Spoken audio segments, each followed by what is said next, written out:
الشاكرين والحمد لله رب العالمين. إن الله وملائكته يصلون على النبي يا أيها الذين آمنوا صلوا عليه وسلموا تسليما. اللهم صل على سيدنا مولانا محمد وعلى آل سيدنا مولانا محمد وبارك وسلم. سب آداب سے مطلبانہ گزارش ہے کہ دل کے شوق کے ساتھ مل کر بلند آواز سے درود پاک کا نذرانہ پیش کریں. اللہم صلی علی سیدنا مولانا محمد وعلى آل سيدنا ومولانا محمد وبارك وسلم. آج کی محفل پاک بطور شکرانہ برادر عزیز محترم جناب محمد نعمان قادری صاحب کی روانگی حج کے حوالے سے منعقد کی گئی ہے.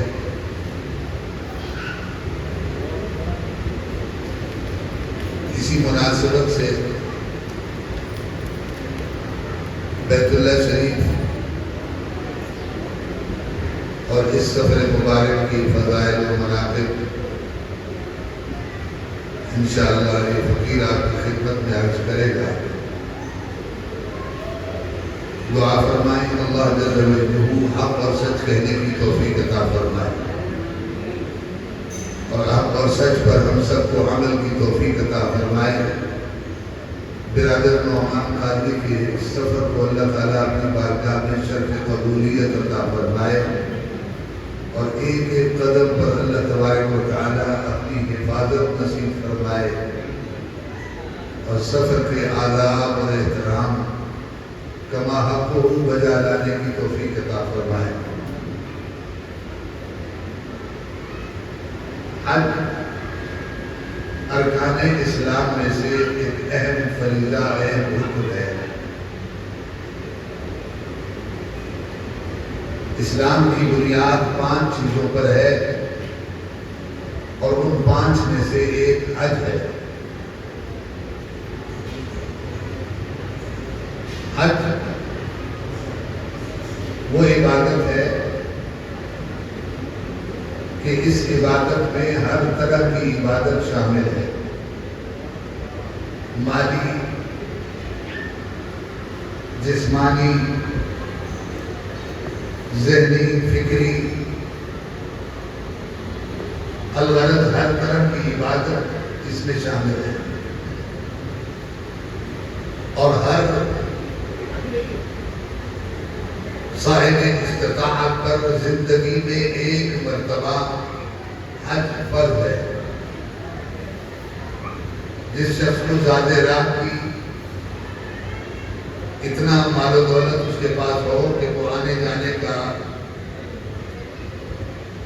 ضروری خرچ رکھتا ہو اور پیچھے اہل و عیال کے لیے زیادہ راہ ان کا خرچ، ان کے اخراجات کی توفیق ہو، تو ہر مسلمان پر، بالغ مرد و عورت پر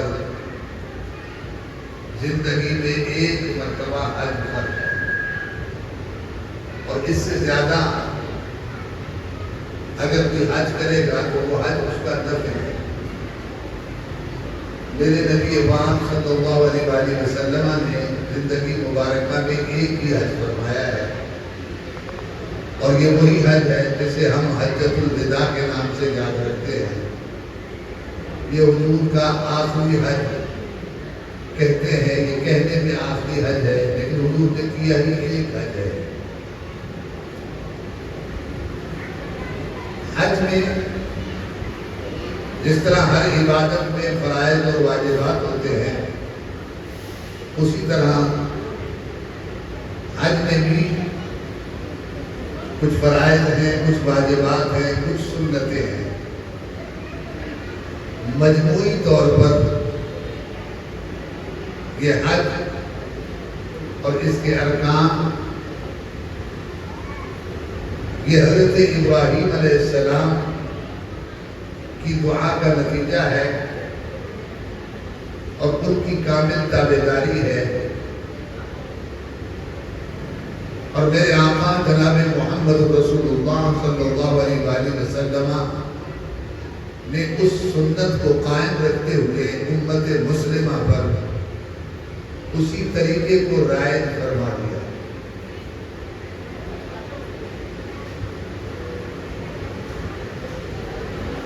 اس میں جو اہم چیز ہے،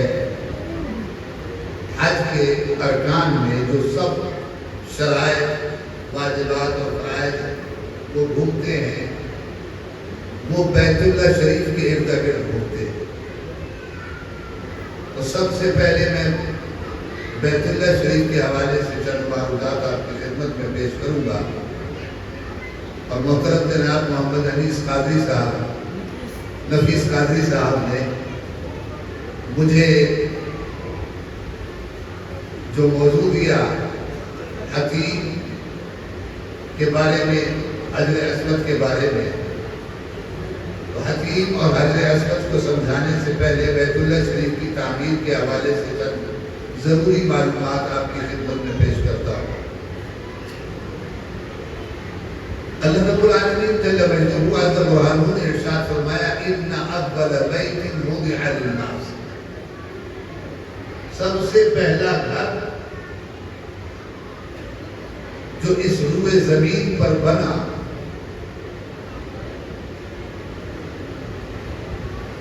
وہ لوگوں کے لیے بنایا گیا،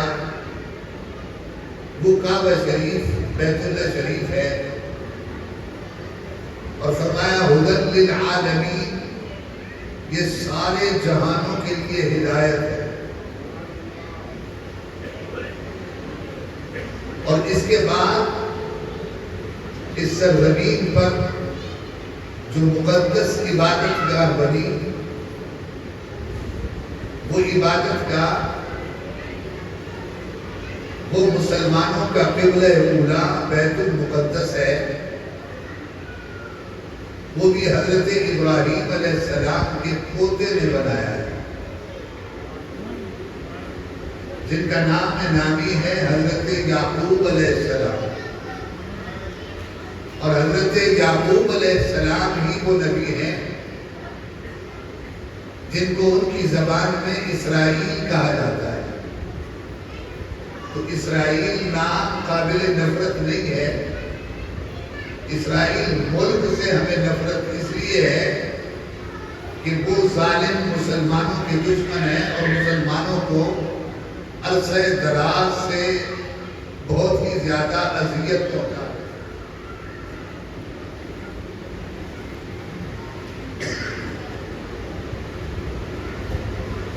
اصل میں اسرائیل نام حضرت یعقوب علیہ السلام کا ہے۔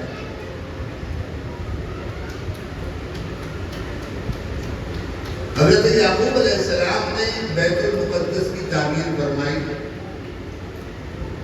اب یہاں ایک عام آدمیوں کے ذہن میں ایک سوال پیدا ہوتا ہے کہ قبلہ اولا تو بیت المقدس ہے، اور آپ نے قرآن کی جو آیت پڑھی ہے ان اول بیت وضع للناس، سب سے پہلا گھر جو لوگوں کے لیے زمین پر بنایا گیا وہ بیت اللہ ہے، وہ خانہ کعبہ ہے۔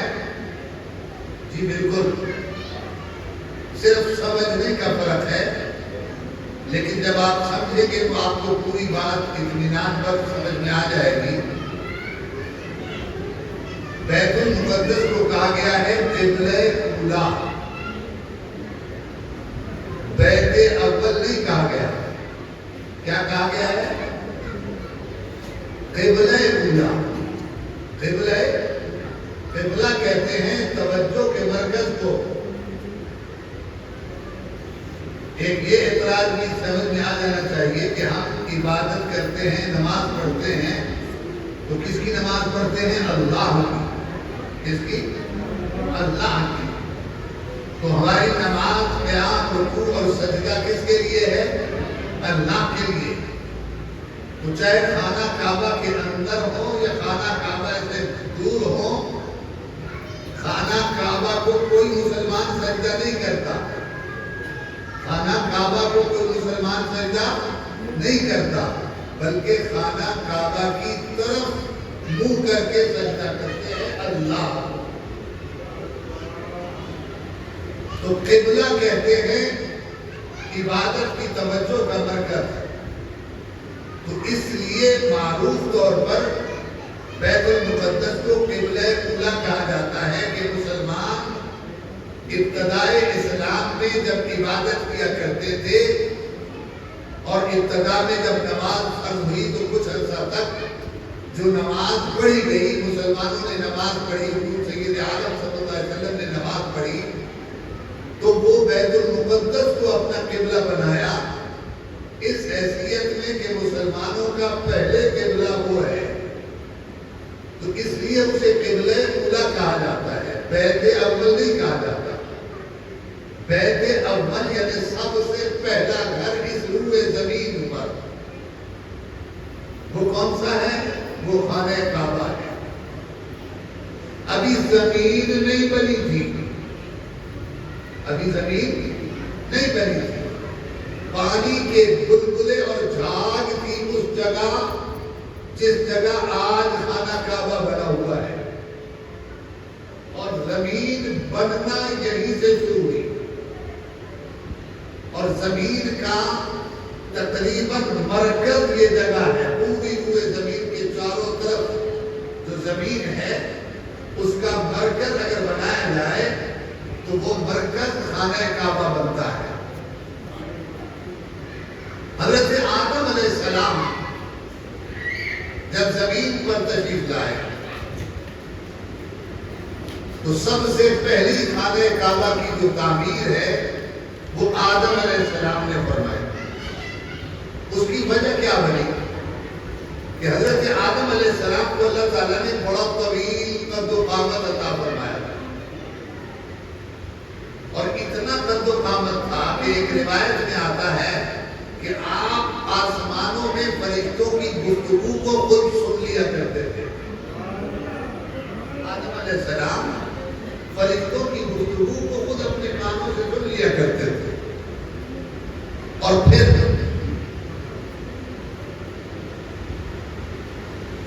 وہ ملائکہ جو بیت المعمور کی عبادت میں مصروف ہوتے، تسبیح و تحلیل کرتے تھے، تو حضرت آدم علیہ السلام اس تسبیح و تحلیل سے محفوظ ہوتے تھے. انہیں ایک انس اور محبت پیدا ہو گئی تھی اور ان کی تنہائی اور جدائی جو ہے وہ ختم ہو جاتی تھی اور وہ اس میں اپنے آپ کو مگن رکھتے تھے. اللہ رب العالمین نے قد مبارک چھوٹا کر دیا. اب وہ جو ملائکہ کی گفتگو تھی آدم علیہ السلام وہ نہیں سن سکتے تھے، تو آپ کی طبیعت میں بے چینی پیدا ہو گئی. اب اپنے آپ کو کس طرح مصروف کریں اور کس طرح سکون حاصل کریں؟ تو حضرت جبریل علیہ السلام کو اللہ رب العالمین نے بھیجا اور حضرت جبرائیل علیہ السلام نے آ کر اس جگہ کی نشاندہی فرمائی کہ اس جگہ بیت اللہ شریف اللہ کا گھر بنا ہے. تو آدم علیہ السلام نے اس جگہ بنیادیں رکھی خانہ کعبہ کی، جہاں آج خانہ کعبہ ہے. اور خانہ کعبہ جو حضرت آدم علیہ السلام نے بنایا تھا وہ بیضوی شکل میں تھا. اس کو آسان کر دوں آپ کے سمجھانے کے لیے کہ حتیم کا جو حصہ اس وقت آپ کو چھوٹی دیوار نظر آتی ہے، یہ حتیم کا حصہ خانہ کعبہ ہی ہے. کیا ہے؟ یہ خانہ کعبہ ہی ہے. اور اس کی یہ 5 دیواریں تھیں، 5 سمتیں تھیں. 4 سمتیں آج ہیں، یہ آگے میں چل کے بیان کروں گا. تو یہ 5 سمتیں اس طرح سے گولائی میں یہ آگے تھا. یہ خانہ کعبہ کا حصہ ہے، خانہ کعبہ تھا. آدم علیہ السلام نے جو بنایا وہ یہ. اس کے بعد طوفان نوح آیا، تو طوفان نوح میں خانہ کعبہ کی عمارت تبدیل ہو گئی. پھر حضرت ابراہیم علیہ السلام کو اللہ رب العالمین نے اشارہ فرمایا کہ میرا گھر تعمیر کرو. اب یہاں دو روایتیں ہیں. ایک روایت تو یہ ہے کہ آثار خانہ کعبہ اس وقت تھے اور حکم ہوا تھا کہ بی بی ہاجرہ اور اسماعیل علیہ السلام کو وہاں چھوڑا ہوا. اور دوسری روایت یہ ہے کہ نہیں، خانہ کعبہ کے نشان نہیں تھے. بواد غیر ذی زرع، جہاں آب و گیاہ نہ اگتا ہو، پانی نہ ہو، گھاس نہ اگتی ہو، ایسے چٹیل میدان میں انہیں چھوڑا ہو. وہاں چھوڑایا گیا. جب اسماعیل علیہ السلام کچھ بڑے ہوئے تو اب حضرت ابراہیم علیہ السلام کو حکم ہوا کہ میرا گھر تعمیر کرو. چنانچہ حضرت ابراہیم علیہ السلام نے اللہ کا گھر تعمیر کرنے کے ارادے سے آپ اپنے ملک سے سفر کر کے اسماعیل علیہ السلام اور ان کی والدہ حضرت بی بی ہاجرہ جہاں تھی، یہاں مکہ مکرمہ میں یہاں آ گئے اور یہاں آ کر انہوں نے تعمیر شروع کر دی.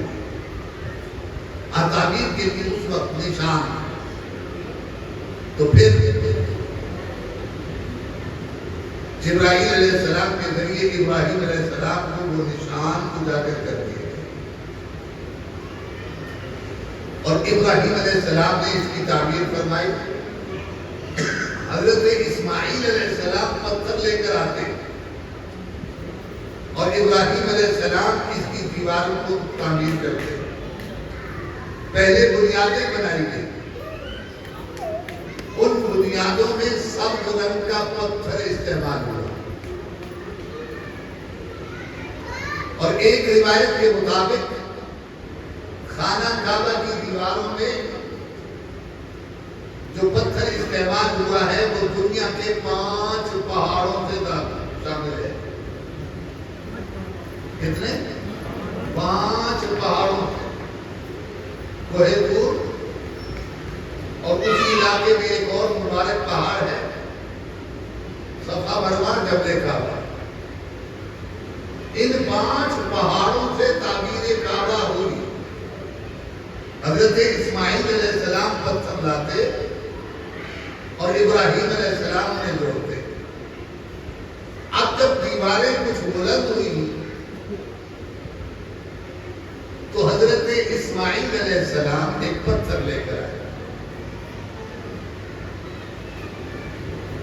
کہ ابا جان آپ اس پتھر پر کھڑے ہو جائیں اور اس دیواروں کو اونچا کریں. اب ظاہر ہے ہمارے ہاں جب تعمیر دیواریں اونچی ہو جاتی ہیں تو ہم بٹے وغیرہ لگا کر نیچے مستری کھڑے ہوتے ہیں اور اس کے بعد وہ اوپر کی تعمیر کرتے ہیں. تو کعبہ شریف کی تعمیر میں کوئی کوازہ نہیں استعمال ہوا ابراہیم علیہ السلام کے بعد. آپ اس پتھر پر کھڑے ہوتے. اللہ تبارک و تعالی نے اس پتھر میں کچھ خوبیاں پیدا کر دی. پہلی خوبی یہ تھی کہ وہ ابراہیم علیہ السلام کی نہ صرف بات کو جانتا اور سمجھتا تھا بلکہ جو ابراہیم علیہ السلام کا دل میں ارادہ ہوتا تو یہ پتھر اس ارادے کو جان لیتا تھا. لوگ نبی کے جاننے پر معترض ہیں. اللہ کی طاقت اتنی بڑی ہے کہ وہ پتھر کو بھی دل کے بھید جاننے کی طاقت دے دیتا ہے. یہ نبی کو نہ مانے اور یہ مستند بات کہہ رہا ہوں بڑی ذمہ داری اور چیلنج کے ساتھ. جب آپ کو دائیں بڑھنا ہوتا تو آپ زبان سے نہیں کہتے، دل سے ارادہ کرتے کہ اب دائیں طرف پتھر لگانے ہٹنا ہے تو یہ پتھر لے کر آپ کو دائیں طرف چلا جاتا. جب آپ کو بائیں طرف پتھر لگانا ہوتا تو یہ پتھر آپ کو بائیں طرف لے کر چلا جاتا. جب آپ کو اوپر اٹھنا ہوتا تو یہ پتھر لفٹ کی طرح آپ کو لے کر اوپر اٹھاتا. تو اس طرح حضرت ابراہیم علیہ السلام نے کعبہ شریف کی تعمیر فرمائی. جب درمیان میں خانہ کعبہ کی دیواریں پہنچی تو آپ نے حضرت اسماعیل علیہ السلام کو حکم فرمایا کہ جاؤ اور کوئی اچھا سا منفرد پتھر ڈھونڈ جو نشان کے طور پر ہم یہاں لگائے. تو حضرت اسماعیل علیہ السلام پہاڑوں میں سے ڈھونڈ کر ایک اچھا سا خوبصورت پتھر لائے، لیکن اس سے پہلے ابراہیم علیہ السلام کے پاس جنت سے ایک پتھر آ چکا تھا جو فرشتے نے لا کر ظاہر کر دیا. اس پتھر کا نام ہے حجر اسود. اور یہ ایک پتھر تھا، پورا ٹکڑے نہیں تھے، یہ ایک پتھر تھا پورے کا پورا جسے وہاں نصب کر دیا گیا. اور یہ تعمیر قریش تک یہ پتھر اسی طرح قائم رہا ہے. پھر بعد میں اس پتھر کو توڑا گیا، وہ میں آگے چل کے آپ کو عرض کرتا ہوں. کعبہ شریف کی تعمیر مکمل ہو گئی. اور کعبہ کی تعمیر کس طرح سے ہوئی؟ یہ حکیم کعبے کا حصہ تھا. جیسے کہ ٹیبل چوکور ہے اور آگے سے وہ گولائی ہے، تو یہ گولائی میں دیوار تھی اور یہ پورا خانہ کعبہ. اس کے بعد قریش نے چاہا کہ ہم کعبہ شریف کی تعمیر کریں، تعمیر جدید کریں.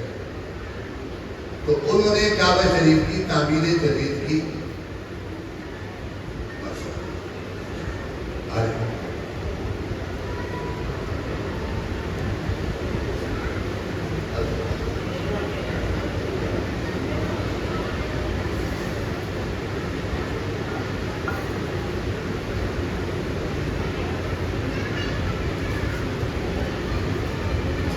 اللهم صل على سيدنا مولانا محمد.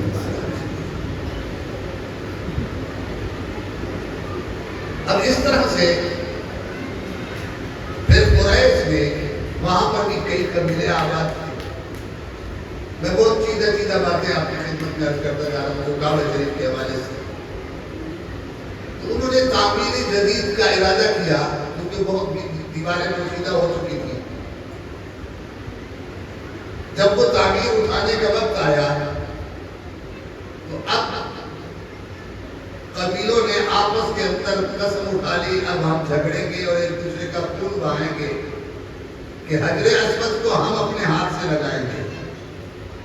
ہر قبیلے والا یہی چاہتا تھا کہ ہم یہ حجر اسود اپنے ہاتھ سے لگائیں. جناب والا چند قبیلوں نے مل کر اپنی ہاتھوں کی انگلیاں کاٹی اور پیالے کے اندر خون جمع کیا. یہ جاہلیت کے دور میں قبیلوں کا قسم اٹھانے کا طریقہ ہوتا تھا اور اس میں اپنے ہاتھ ڈبو دیے سب نے مل کر قبیلوں نے کہ ہم جو ہے یہ کام کریں گے چاہے ہمیں دوسرے قبیلے کو قتل کرنا پڑا، جو کچھ بھی کرنا. یہ ایک بڑائی تھی. اچھا، اس وقت جو کعبہ شریف میں دیواریں پر دروازہ بنایا گیا وہ دروازہ بھی اونچا بنایا گیا جیسے آج ہے. ابراہیم علیہ السلام نے جب یہ کعبہ شریف بنایا تھا تو دروازہ اس مقام پر نہیں تھا، دروازہ نیچے ہی تھا. دروازہ نیچے ہی تھا اور لوگ اس میں آتے جاتے تھے.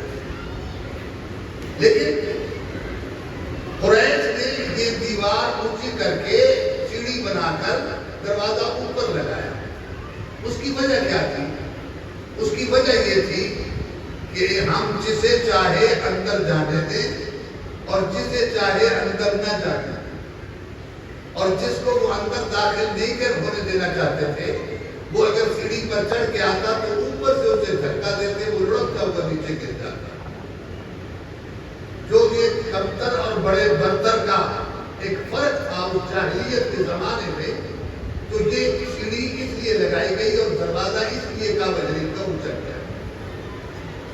اور اس سلسلے میں صحیح حدیث ہے میرے آقا علیہ السلام نے حضرت ام المؤمنین سیدہ عائشہ صدیقہ رضی اللہ تعالیٰ عنہ آپ ارشاد فرماتی ہیں کہ سرکار دو عالم صلی اللہ علیہ وسلم نے فرمایا کہ اگر ابتدائی اسلام میں ان قریشیوں کے بدک جانے کا مجھے خوف نہ ہوتا تو میں کعبہ شریف کی تعمیر دوبارہ کرتا اور اس حتیم کو کعبے کے اندر چھا شامل کر دیتا جیسے یہ کعبہ ہے، اور اس کے 2 دروازے بنا۔ کتنے دروازے بناتا؟ پہلے کتنا تھا؟ 1 تھا۔ پھر قریشیوں نے کیا کیا؟ وہ دروازہ اونچا کر کے لگا دیا، اور اس میں ان کی تکبر اور غریب لوگوں کو دھکے دینا مقصود تھا۔ اور آج بھی اللہ پاک کرے وہی کام ہو رہا ہے۔ امیر جا سکتا ہے، ہم جیسا غریب نہیں جا سکتا، لیکن بڑی حکمت ہے، اللہ کے کاموں میں بڑی حکمت ہے۔ سرکار نے یہ فرمایا، اور اس بات کی گواہی سیدہ عائشہ صدیقہ رضی اللہ تعالیٰ عنہا کہ حضور نے فرمایا تھا کہ میں حتیم کو بھی کعبے میں شامل کر دیتا اور 2 دروازے رکھتا۔ 2 دروازے کیوں؟ تاکہ ایک دروازے سے لوگ اندر کعبے میں داخل ہوتے اور دوسرے دروازے سے نکل جاتے، تاکہ سب کو کعبے میں جانے کا شرف حاصل ہو جائے۔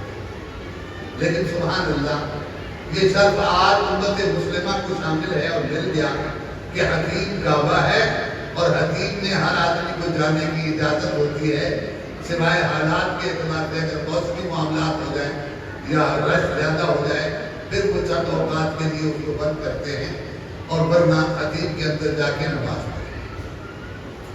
اس حتیم میں میثاق رحمت کے عین نیچے وہ مصلی ہے جہاں حضرت ابراہیم علیہ السلام نے نماز پڑھی، اور اسے ایک روایت کے مطابق حجر اسماعیل بھی کہتے ہیں۔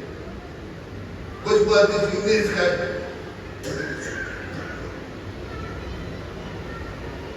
انکار بھی کیا ہے، لیکن حضرت اسماعیل علیہ السلام کی قبر بھی اس مقام پر ہے۔ تو خانہ کعبہ شریف کے اندر یعنی حتیم میں داخل ہونا گویا خانہ کعبہ میں داخل ہونا ہے۔ حضور سید عالم صلی اللہ علیہ وسلم ابھی بعثت نہیں ہوئی تھی جب قریش نے تعمیر کیا خانہ کعبہ۔ آخر ان میں سب لوگ جمع ہوئے، انہوں نے کہا کیوں نہ ہم باہمی فیصلہ کر لیں اور جس کے نام قرآن نکلے حجر اسود کو وہ نصب کرے۔ اب فیصلہ کون کرے؟ تو خان میں خان، وہ جاہلیت کی ہوا بھری ہوئی تھی، تو وہ تو سب اپنے آپ کو بڑا سمجھتے تھے۔ اب بڑے کا فیصلہ کون کرے؟ چھوٹا تو نہیں کر سکتا، کوئی بڑے آگے کرے۔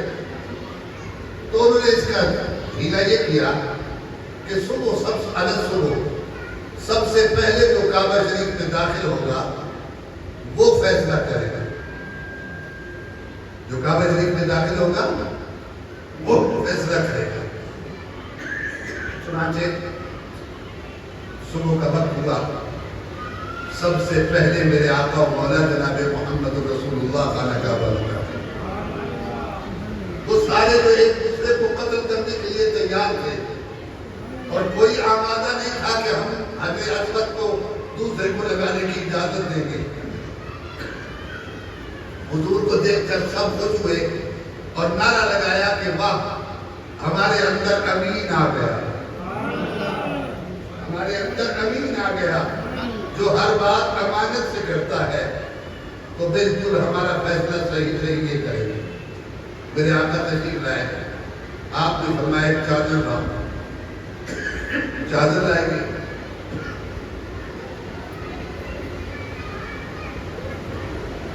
چادر لائی گئی اور حضور سید عالم صلی اللہ علیہ وسلم نے حجر اسود کے اس پتھر کو اٹھا کر وہ پورا تھا اس چادر میں رکھ دیا۔ فرمایا ہر قبیلے کا سردار آئے اور اس چادر کا ایک کونا پکڑ لے۔ جتنے قبیلے تھے سب کے سرداروں نے آ کر اس چادر کو پکڑ لیا، اور آپ نے فرمایا اسے اٹھا کر اوپر لے آؤ۔ اوپر لے آئے اور جس جگہ اس کو نصب کرنا تھا سرکار دو عالم صلی اللہ علیہ وسلم نے اپنے ہاتھ سے اس چادر میں سے اٹھا کر وہاں نصب کر دیا۔ پھر حضرت عبداللہ ابن زبیر رضی اللہ تعالیٰ عنہ، حضرت عبداللہ ابن زبیر رضی اللہ تعالیٰ عنہ نے کعبہ شریف کی تعمیر کو دوبارہ کیا۔ اور اس وقت لوگوں نے اعتراض کیا. جب لوگوں نے اعتراض کیا کہ ہم نے کیسے بنائے، کعبہ کچھ کرنا نہیں ہے، کعبہ کی دیوار کو کون گرائے گا؟ جو گرائے گا اس پر عذاب ہو جائے گا. حضرت عبداللہ ابن زبیر نے فرمایا کہ ضرورت ہے، استخارہ کرتے ہیں. استخارہ کیا تو تعبیر کا اشارہ اجازت ملی. حضرت عبداللہ ابن زبیر وہ ہیں جنہوں نے رسول اللہ صلی اللہ علیہ وسلم کے خون مبارک کو پیا ہے، جن کو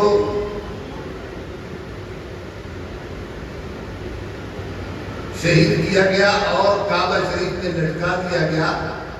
1 مہینے سے زیادہ آپ کی لاش کو لٹکائے رکھا گیا، صرف اس لیے کہ ان کے جسم سے بدبو پیدا ہو اور لوگ ان سے نفرت کریں. لیکن کیا تھا کہ ہر دن نئی خوشبو ان کے جسم سے پھوٹتی تھی، اور وہ حیران ہو گئے کہ یہ کیا ہم ان کی جو ہے وہ لوگوں کے اندر نفرت پیدا کرنا چاہتے ہیں؟ یہ تو لوگ اور خوش ہو رہے ہیں کہ یہ تو بڑی پاکیزہ ہستی ہیں. وہ وجہ کیا تھی؟ وہ وجہ تھی جو رسول اللہ کا خون کا پیالہ آپ نے پی لیا تھا، وہ اس خون مبارک کی خوشبو تھی. حضرت عبداللہ ابن زبیر رضی اللہ تعالیٰ عنہ اس وقت خلیفہ تھے. یہ امام عالی مقام امام حسین رضی اللہ عنہ کی شہادت کے بعد کا واقعہ ہے. تو جب آپ نے تعبیر کر دی تو پھر آپ نے 7 ذراع حتیم کو دوبارہ داخل کر دیا کعبہ شریف.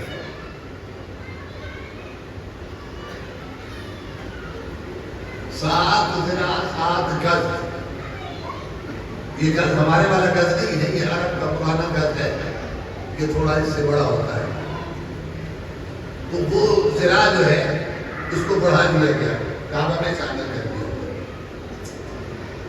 حضرت عبداللہ ابن زبیر رضی اللہ تعالیٰ عنہ کی شہادت کے بعد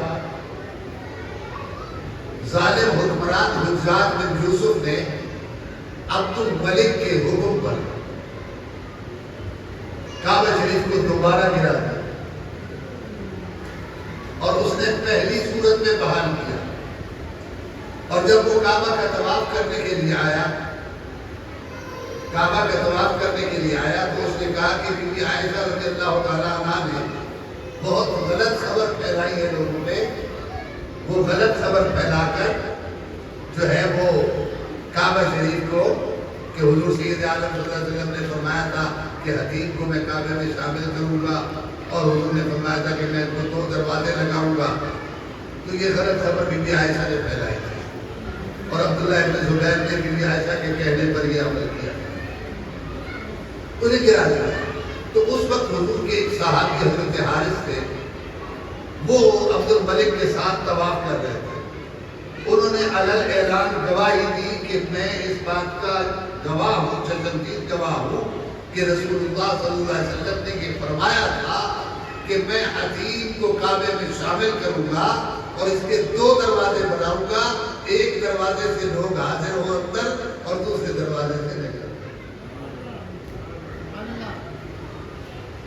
اب وہ پچھتانے لگا، لیکن تعبیر جو ہو چکی تھی میں اس کو اسی پر قائم کیا.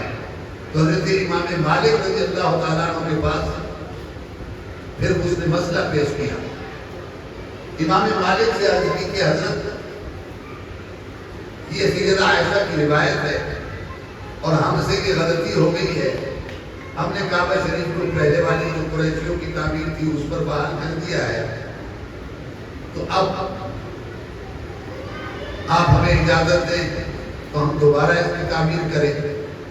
تو امام مالک نے بڑے سنہری الفاظ استعمال فرمائے اور ایک عالم برحق، عالم ربانی اللہ کے گھروں کی تقدیس کو کس طرح قائم رکھتے ہیں.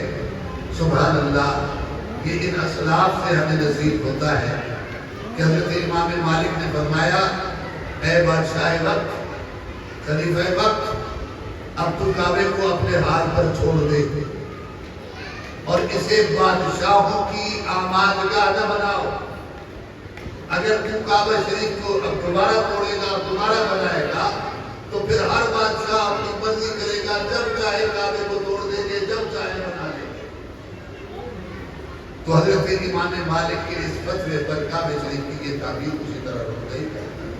تو حضرات محترم، وہ مقام ابراہیم، اس کے بارے میں بھی روایت یہی ہے کہ وہ جنت سے آیا ہوا پتھر ہے، اور حجر اسود کے بارے میں بھی حکم یہی ہے کہ یہ جنت سے آیا ہوا پتھر ہے۔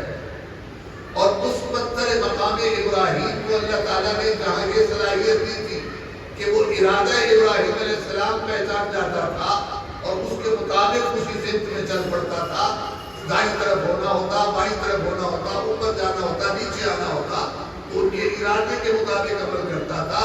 اللہ تعالیٰ نے اس پتھر میں یہ خاصیت پیدا کر دی کہ جہاں ابراہیم علیہ السلام کے قدم مبارک لگ رہے تھے وہ نرم ہو گیا، اور حضرت ابراہیم کے پاؤں کے نقش اس جگہ پر آج بھی موجود ہے۔ حاضرین و سامعین کرام، حاجی یہاں سے جاتا ہے، یہ بیت اللہ شریف جیسے میں نے آپ کو ثابت کیا کہ یہ پہلا گھر ہے۔ اب آپ نے اس کو سمجھنا ہے کہ حاجی یہاں سے ارادہ کرتا ہے، احرام باندھتا ہے، اور اس کی زبان پر ایک تلبیہ ہوتا ہے، لبیک اللہم لبیک لبیک لا شریک لک لبیک ان الحمد والنعمت لک والملک لا شریک لک۔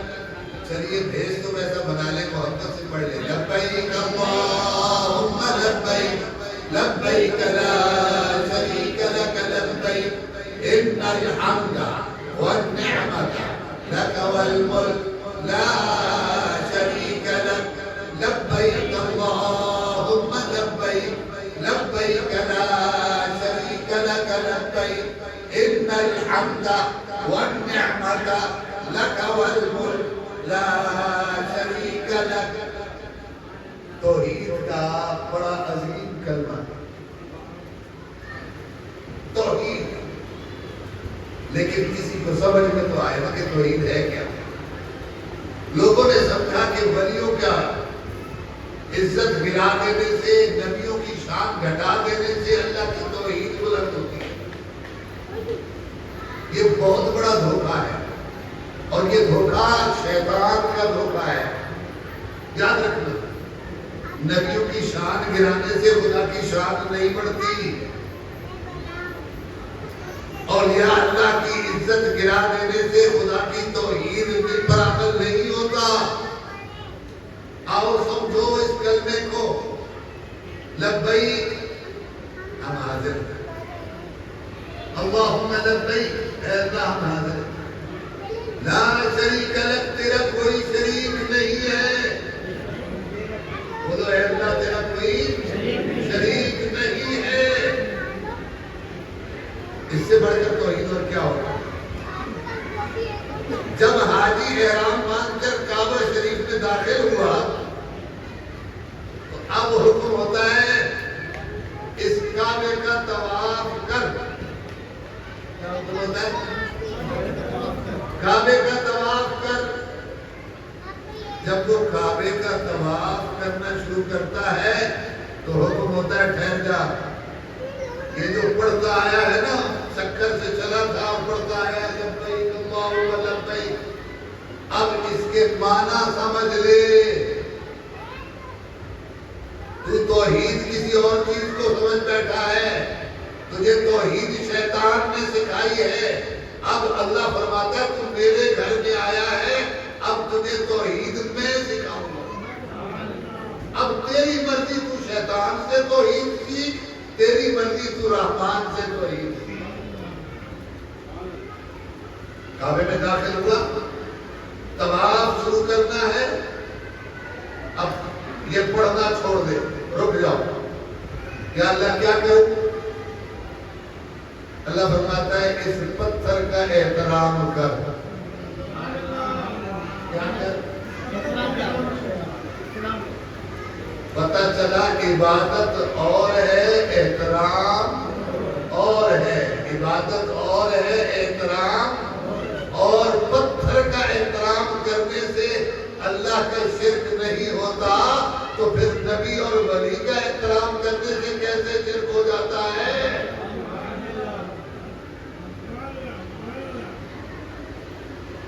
تلبیہ روک دیا، حجر اسود کا طواف، حجر اسود کا بوسہ دو، بوسہ دینے کی طاقت نہیں ہے تو چھڑی لے کر وہ چھڑی لگا کر اور اس چھڑی کو جو ہے وہ کیا کرو، چھوڑ لو۔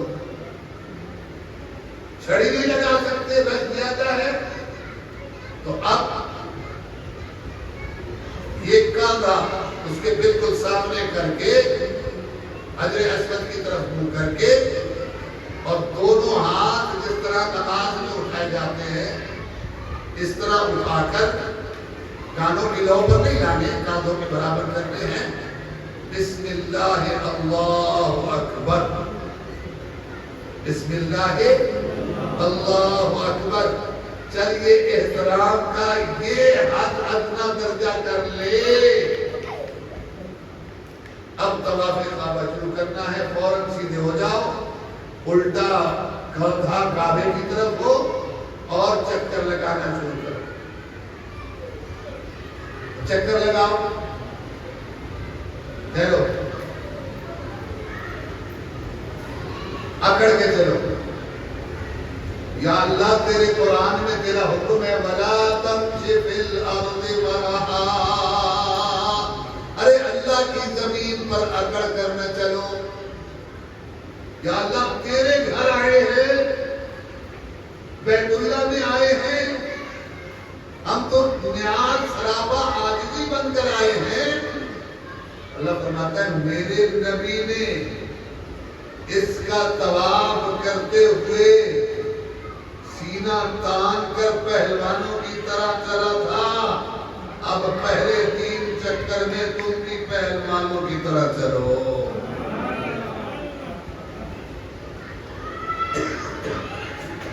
میرے نبی کی ادا اپنا لو۔ یا اللہ آئے تھے تیری عبادت کرنے، تو ہمیں پتھر کا احترام کروا رہا ہے، تو ہمیں نبی کی ادائیں کرنے کا حکم دے رہا ہے۔ پتہ چلا نبیوں اور ولیوں کی ادا و اتباع کرنے سے یہی تو عین توحید ہے جو ہمیں اللہ نے سکھائی ہے۔ ہم کسی شیطانی توحید کو نہیں مانتے۔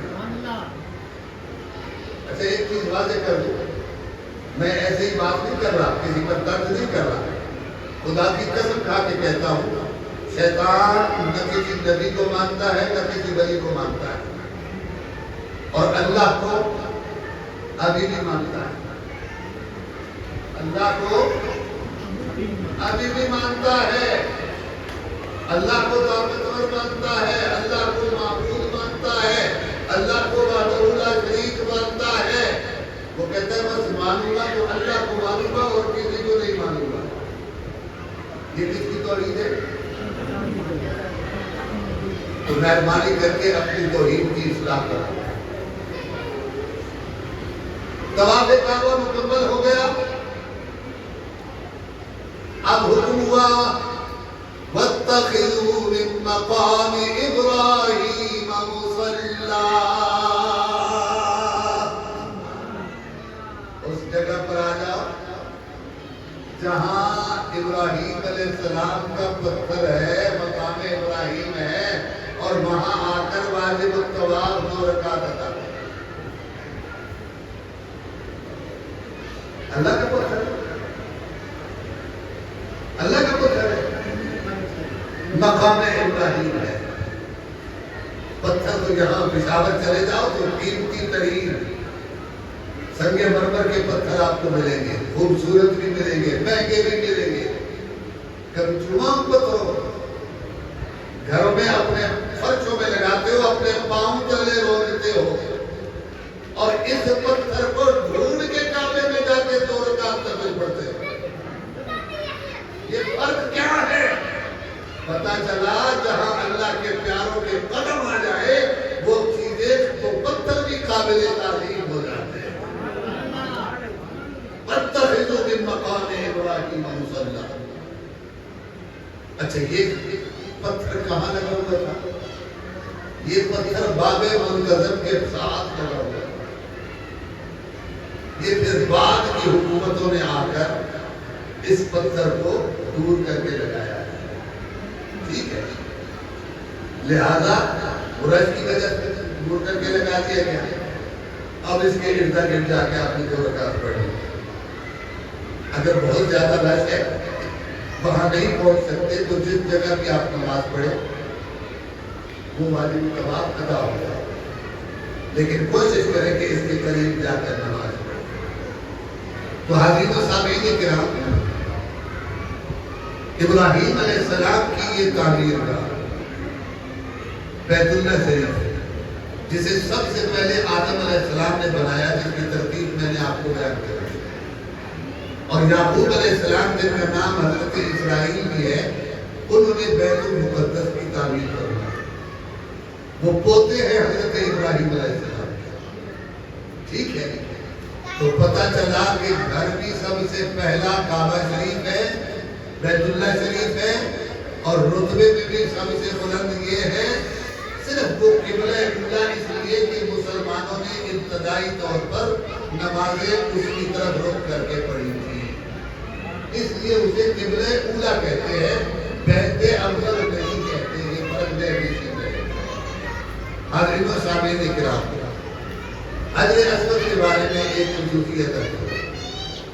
حضرت امیر المومنین خلیفہ ثانی سیدنا عمر فاروق رضی اللہ تعالیٰ عنہ ایک دن کعبہ شریف کا طواف کر رہے تھے، اور مولا المؤمنین حضرت مولا علی شیر خدا رضی اللہ تعالیٰ عنہ کے ساتھ تھے. طواف خانہ کعبہ کرتے ہوئے حضرت عمر فاروق جیسے ہی حجر اسود کے قریب آئے اور اس کا استلام کیا، تو آپ نے خطاب کیا اور اس پتھر سے کلام کیا. کس سے بات کی؟ پتھر سے. ہم قبر پہ قبر والوں سے جا کے بات کریں تو لوگوں کو شک ہو جاتا ہے کہ یہ توحید ان کی ڈھیلی ہو گئی ہے. وہ شیطان والی توحید تو یقیناً ڈھیلی ہو گئی، لیکن جو رحمان والی توحید ہے وہ ویسے کی ویسے مضبوط رہتی ہے. وہ ویسے کی ویسے مضبوط رہتی ہے، وہ کبھی نہیں ہل سکتی. کس سے خطاب کیا؟ پتھر سے کلام کیا. کس نے؟ حضرت عمر. یا حجر انت الحجر، او پتھر تو پتھر ہے، میں تجھے ہرگز بوسہ نہ دیتا اگر میں نے رسول اللہ صلی اللہ علیہ وسلم کو تجھے بوسہ دیتے ہوئے نہ دیکھا ہوتا. لا یضر ولا ینفع، وہ پتھر تو کوئی نفع نہیں دے سکتا، تو کوئی نقصان نہیں پہنچا سکتا. مولا المومنین حضرت مولا علی شیر خدا نے فرمایا لا یا عمر، اے عمر نہیں، بل یضر وینفع، یہ نفع بھی دے گا نقصان بھی دے گا. تو عمر فاروق اچانک مڑے، علی کیا کہہ رہے ہو؟ یہ نفع دے گا اور نقصان دے گا، یضر وینفع. ہاں، یہ نفع بھی دے گا اور نقصان بھی دے گا. میں نے رسول اللہ صلی اللہ علیہ وسلم سے سنا، حضور نے فرمایا جو اسے چومے گا یہ اس کے گناہوں کو چوس لے گا، اور قیامت کے دن اللہ کی بارگاہ میں یہ اس کے چومنے کی گواہی دے گا، اس کے ایمان کی گواہی دے گا. اللہ تعالیٰ اس کی گواہی کو قبول فرمائے گا، اور ایمان والے حاجی کے ایمان کو اپنی بارگاہ میں شرف قبولیت عطا فرمائے گا. اور جس نے منافق ہو کر چوما ہوگا تو یہ وہاں گواہی دے گا، اللہ اس نے دکھاوے کے لیے چوما تھا، ایمان سے نہیں چوما تھا. تو یہ پتھر اس کے خلاف گواہی دے کر اسے جہنم کا ایندھن بنا دے گا.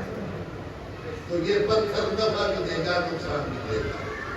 اللہ تبارک و تعالی ہمارے محترم جناب محمد نعمان قادری صاحب کے اس سفر کو اپنی بارگاہ میں شرف قبولیت عطا فرمائے، اور اس کے قدم قدم پر ادب و احترام کی توفیق عطا فرمائے. اور حقیقت تو یہ ہے ان کے تو غیر حج بھی خدا نے کرا دیے. اصل الاصول حاضری اس پاک در کی ہے. بھیگی سہانی صبح میں ٹھنڈک جگر کی ہے. کلیاں کھلی دلوں میں ہوائیں کدھر کی ہے.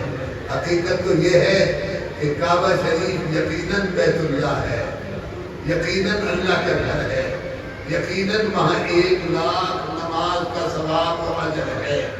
لیکن گناہ ہو جائے تو 1,00,000 گناہ کا بھی اجر جو ہے اس کے نام اعمال میں لکھا جاتا ہے.